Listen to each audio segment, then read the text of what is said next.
So hello guys, welcome back to my video. आज हमारा topic है, जो हमने टॉपिक कल किया था दैट इज़ आर शेड्यूलिंग या राउंड रॉबिन शेड्यूलिंग। उसकी कुछ एग्जांपल्स करेंगे हम, ठीक है। जैसे कि कल उसकी मैंने एग्जांपल से समझाया था उसको, पर आज हम उसकी एक और एग्जांपल लेंगे, ठीक है। कुछ डीपली एग्जांपल को हम रीड करेंगे कि कैसे हम इसको यूज़ कर सकते हैं और कैसे अगर इसके कोई पेपर्स के लिए आइए एग्जांपल्स, ठीक है, कि पेपर टाइप में कैसे क्वेश्चंस आते हैं, ठीक है, कि पेपर्स में किस टाइप के क्वेश्चंस आते हैं, ठीक है। हमारे पास क्वेश्चन है, इसमें हमें क्या होता है कि हमें एक टाइम क्वांटम दिया हुआ होता है कि किस टाइम क्वांटम से हमें हमारी प्रोसेस को एग्जीक्यूट करवाना है और किस टाइम क्वांटम पे हमें वेट करना है, ठीक है। किस प्रोसेस के लिए कितना वेट करना है, कितने टाइम क्वांटम के लिए, ठीक है।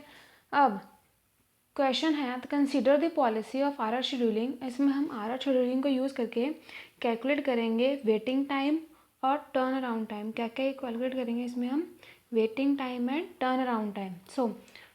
इसको हम, हमारे पास इसमें 6 प्रोसेसेस हैं, ठीक है। इसको अब हम समझेंगे गैन चार्ट से। किससे? फर्स्टली हम क्या बनाएंगे, इसमें एक हमारा गैन चार्ट, ठीक है। ये हो गया हमारा एक गैन चार्ट। तो हमेशा जो एक प्रोसेस, हमेशा ही गैन चार्ट हमें म्यूज़्यूम कर लेना है कि हमेशा जो हमारा चार्ट है वो हमेशा 0 से स्टार्ट होगा, ठीक है। 0 मिलीसेकंड से स्टार्ट होगा। अब टाइम क्वांटम कितना लेना है हमें, ठीक है। अराइवल टाइम 0 पे, बर्स्ट टाइम कितना है, प्रोसेस कौन सा है, P1, ठीक है। बर्स्ट टाइम कितना है इसके पास, 5, ठीक है। लेकिन हमारे पास टाइम क्वांटम 4 है, तो इसलिए हम 4 लेंगे। 5 में से 4 के इसके पास कितना बच गया, अभी हमने 5 में से कितने ले लिए, 4 ले लिए, तो इसके पास 4 ले लिए, ठीक है ना। अब नेक्स्ट आता है हमारे पास, दैट इज नेक्स्ट हमारा प्रोसेस है दैट इज P2।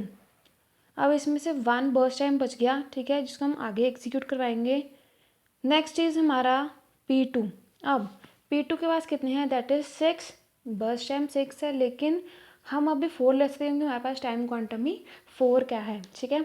अब हमने P2 में कितने ले लिए, 4, सो 4 + 4 इज 8। अब इसमें से भी 4 ले लिए हमने, 2 बच गए, ठीक है।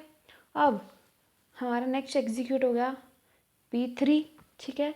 P3 में क्या आएगा अब यहाँ पे, so 8 + 3 is 11 and our process P3 is fully allocated, ठीक है। अब नेक्स्ट आ गया हमारे पास दैट इज P4। P4 में कितना बर्स्ट टाइम है, ठीक है, दैट इज 1, सो 11 + 1 इज 12, ठीक है। अब हमारे पास आता है दैट इज P5, ठीक है। अब P5 में कितना है, P5 में 5 है, लेकिन हम कितना इसमें एग्जीक्यूट करा, कितने का टाइम क्वांटम तक कर सकते हैं, 4 टाइम क्वांटम तक कर सकते हैं, उससे ज़्यादा नहीं। P5 कहाँ तक कर सकते हैं हम, 12 + 4 इज 16, ठीक है। यहाँ पे हमने 4 लिए हैं, ठीक है। अब हम दोबारा हमारा प्रोसेस 1 एग्जीक्यूट करवाएंगे, जिसमें हमारे पास 1 बच गया था, 5 में से 4 हो चुके थे, तो यहाँ पे क्या क्या 17 and the next will be P6, ठीक है। P6 के तो 4 ही हैं, सो 17 + 21, 17 + 4 इज 21, ठीक है। एंड द नेक्स्ट, सो हमारा अब P3 भी हो चुका है, P4 भी हो चुका है एंड P6 भी हो चुका है एंड P1 भी हो चुका है, ठीक है। अब हमारे पास लेफ्ट रह गया that is P2 and P5। Next हम करेंगे P2। तो P2 में कितने बच गए थे हमारे पास, अब 2 बच गए थे, 21 + 2 इज़ 23 एंड 23 पे एलोकेट, तो P2 भी फुल एलोकेट हो चुका है। अब रह गया P5, सो 23 P5 में कितना होगा, 23 + 1 इज़ 24, ठीक है। अब हम देखेंगे कि जो हमारा P1 है वो कितने टाइम पे कंप्लीट हुआ है। P1 हमारा कंप्लीट हुआ है 17 पे, ठीक है। And P2 will complete eight 8।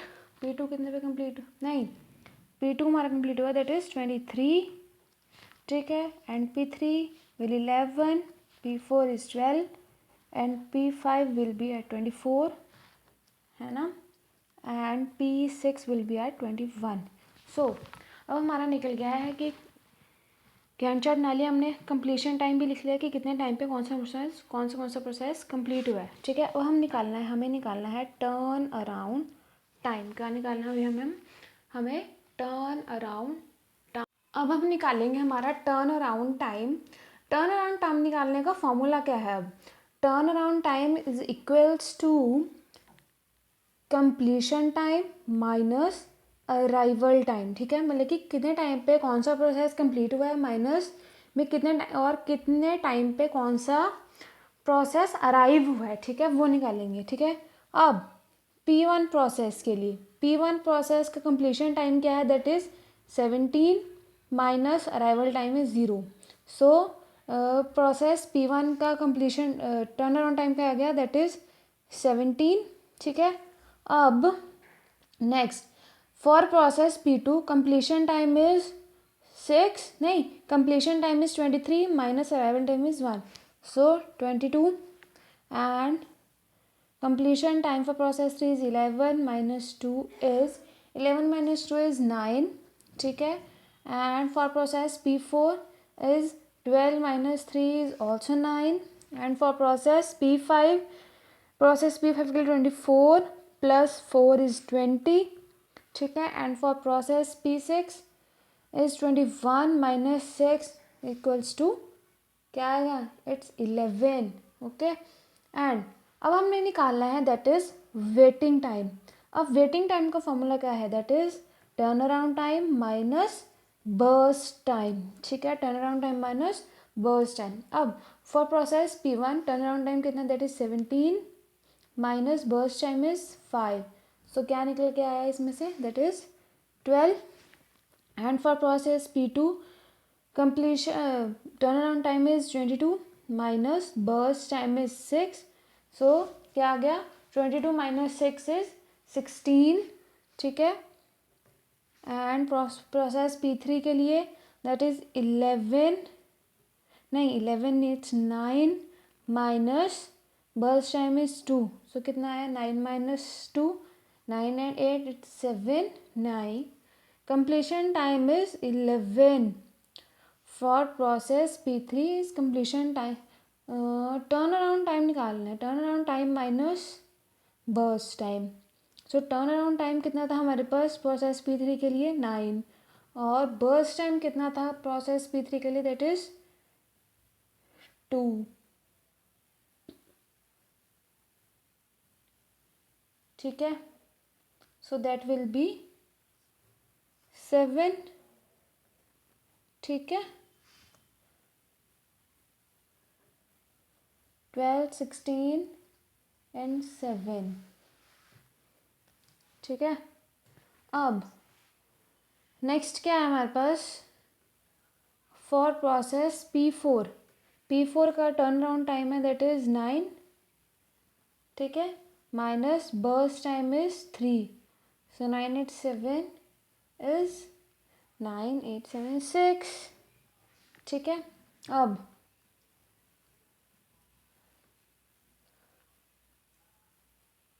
नहीं, यही हमने गलत कर दिया ना। देखो 9 माइनस 3 था फॉर प्रोसेस P3 के लिए, 9 माइनस 3 था, सो 9 8 7 इज 6 आना था यहाँ पे, ठीक है, it's 6। And for process P4 it's 9 minus 1 is 8, ठीक है, 9 minus 1 is 8। And for process P5 it's 20 minus 5 is 15, and for process P6 it's 11 minus 4, कितना आएगा? It's 11 minus 4, turn around time 11 minus 4 is, बता सकता मेरे को? 11 माइनस 4 इज 8, ठीक है। अब हमें निकालना है हमारा, सो सॉरी गाइज, यहाँ पे turn around time it's 15 because क्योंकि यहाँ पे क्या हुआ? 21 minus 6 is 15, and for process P2 waiting time is 11, not 11 minus 4, it's 15 minus 4 that is 11।